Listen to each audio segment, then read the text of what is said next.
ప్రతి అక్షరం ప్రజల పక్షం. HR9 న్యూస్ టీవీకి స్వాగతం, సుస్వాగతం.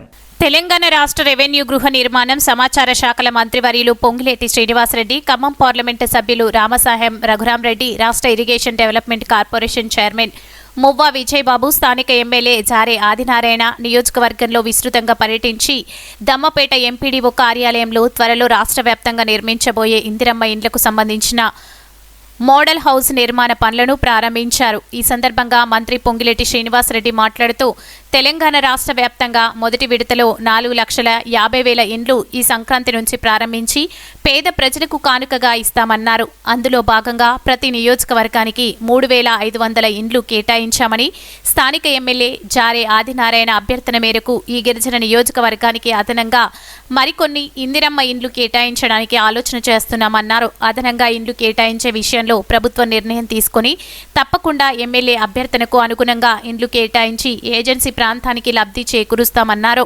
అలాగే ఈ ఇందిరమ్మ ఇండ్ల కేటాయింపులో పేద ప్రజలకు మొదటి ప్రాధాన్యత ఇచ్చి ప్రభుత్వ పథకాలు అందించే విషయంలో పార్టీలు, వర్గాలు, రాజకీయాలతో సంబంధం లేకుండా ప్రతి ఒక్క పేదవాడికి న్యాయం చేస్తామన్నారు. ఈ పర్యటనలో భాగంగా మంత్రి పొంగిలేటి శ్రీనివాసరెడ్డి దమ్మపేట ఎంఆర్ఓ కార్యాలయాన్ని సందర్శించారు. ఈ సందర్భంగా కార్యాలయంలోని రికార్డులను పరిశీలించి ఆ రికార్డులో పొందుపరిచిన అంశాలకు సంబంధించిన సమాచారం ఇన్ఛార్జి ఎంఆర్ఓని అడిగి తెలుసుకున్నారు.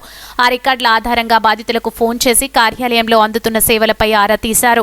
అశ్వరావుపేట మండలం, కేశప్పగూడెం, ములకలపల్లి మండలం, కొత్తూరు గ్రామాల్లో నిర్మించబోయే హైలెవెల్ వంతెనల నిర్మాణ పనులను ప్రారంభించారు. ఈ కార్యక్రమంలో 5 మండలాల అధ్యక్షులు, కాంగ్రెస్ పార్టీ నాయకులు, కార్యకర్తలు, అభిమానులు, పార్టీ శ్రేణులు, ప్రభుత్వ అధికారులు తదితరులు పాల్గొన్నారు. 2014 దాకా ఆనాటి మన ఇందిరమ్మ ప్రభుత్వం దేశంలో ఏ రాష్ట్రంలో కట్టనన్ని అప్పటి ఉమ్మడి ఆంధ్రప్రదేశ్లో, ఇప్పటి తెలంగాణ ప్రాంతంలో సుమారు 25 లక్షల ఇళ్లు కట్టిన ఘనత మన ఇందిరమ్మ ప్రభుత్వానిదే.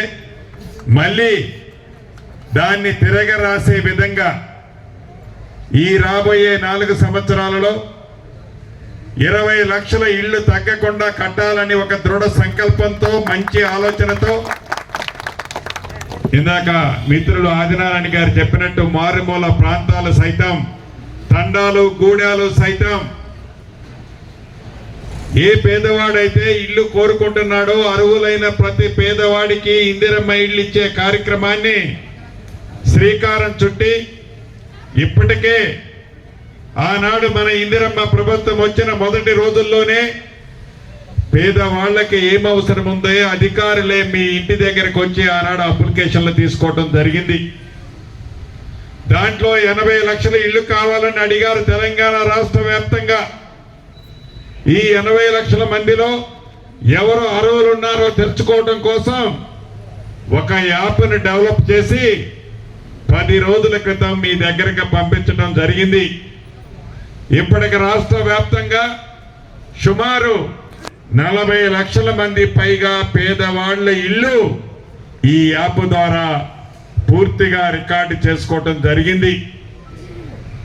ఈ సంవత్సరమే ఈ సంక్రాంతికి ఒక రోజు అటో ఇటో మొదటి విడతగా 4.5 లక్షల ఇళ్ళు ఇస్తూ ప్రతి ఇల్లు ఏ రకమైన డిజైను ప్రభుత్వం ఇవ్వదు, మీకు నచ్చిన విధంగా ప్రతి ఇల్లు 400 చదరపు అడుగుల్లో కట్టి ఒక చిన్న బాత్రూము, ఒక చిన్న కిచెన్ కూడా దాంట్లో ఉండాలి అని ప్రతి లబ్ధిదారుడికి 5 లక్షల రూపాయలు ఇస్తూ నువ్వు పింక్ చొక్కా వేసుకొని వస్తేనే ఇల్లు ఇస్తామని చెప్పారు. మన ఇందిరమ్మ ప్రభుత్వంలో ఆ కండిషన్ ఏమీ లేదు. పేదవాడ ఉంటే చాలు,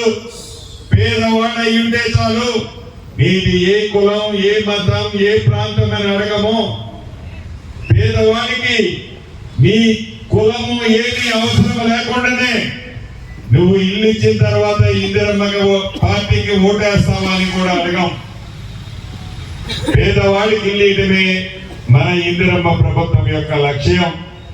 ఆ దిశగా ఈ రాబోయే రోజుల్లో గౌరవ శాసనసభ్యులు గారు అడిగినట్లు అన్ని నియోజకవర్గాలకి మొదటి విడత 3,500 ఇల్లు ఇస్తున్నాం. గిరిజన ప్రాంతంలో ఉండే ఈ నియోజకవర్గాలకి అదనంగా కూడా ఇల్లు ఇవ్వాలని నిర్ణయించాం. తప్పకుండా అశ్వరాపేట ప్రాంతంలోని అశ్వరాపేట నియోజకవర్గంలోని అన్ని మండలాలు మారుమూల గ్రామాలు కూడా నేను అనేక పర్యాయాలు తిరిగాను. వాళ్ళ కష్టాలు ప్రత్యక్షంగా చూశాను. వాళ్ళ బాధ వాళ్ళ ఆవేదన నేను విన్నాను. ఈ ఇందిరమ్మ రాజ్యంలో తప్పకుండా ఈ అశ్వరాపేట నియోజకవర్గంలో అర్హులైన వాళ్ళకి అత్యధిక ఇందిరమ్మ ఇల్లు ఇచ్చే కార్యక్రమాన్ని మన రేవంత్ రెడ్డి గారి ప్రభుత్వంలో తప్పకుండా తీసుకుంటామని మీ అందరికీ మరొక్కసారి తెలుపుకుంటూ, ఒకటి నిజం, పేదవాళ్ళలో బహుపేదవాళ్ళ ముందు కట్టుకోండి. విడతల వారిగా ఇది ఒక్కసారి ఇచ్చి ఆపే కార్యక్రమం కాదు. నిరంతరము రాబోయే 4 సంవత్సరాలు, ఈ 4 సంవత్సరాలు ప్రతి సంవత్సరం ఇల్లు ఇచ్చే కార్యక్రమాన్ని మన ప్రభుత్వం చేపట్టుకుంది. ఎవరు అభద్రతకు లోనవసరంలా, ఎవరి పైరువి అక్కర్లా. నువ్వు అర్హుడై ఉంటే చాలు. అర్హుడైన వాడికి ఇందిరమ్మ ఇల్లు ఇచ్చే బాధ్యత మన ఇందిరమ్మ ప్రభుత్వానికి. మీడియా మిత్రులు కూడా ఇందాక అడిగారు. వాళ్ళు కూడా పేదవాళ్ళలో చాలా పేదవాళ్ళు ఉన్నారు. పైకి తెల్ల చొక్కా దొడుకున్నా ఇంటికి పోతే నా చెల్లెమ్మ ఎలా ఇబ్బందులు పడుతుందో కొంతమంది గురించి నాకు ఆ బాధ తెలుసు. వాళ్ళు మీడియాలో వాళ్ళు కాబట్టి వాళ్ళ అర్హులైతే వాళ్ళకి ఇవ్వద్దు అని లేదు.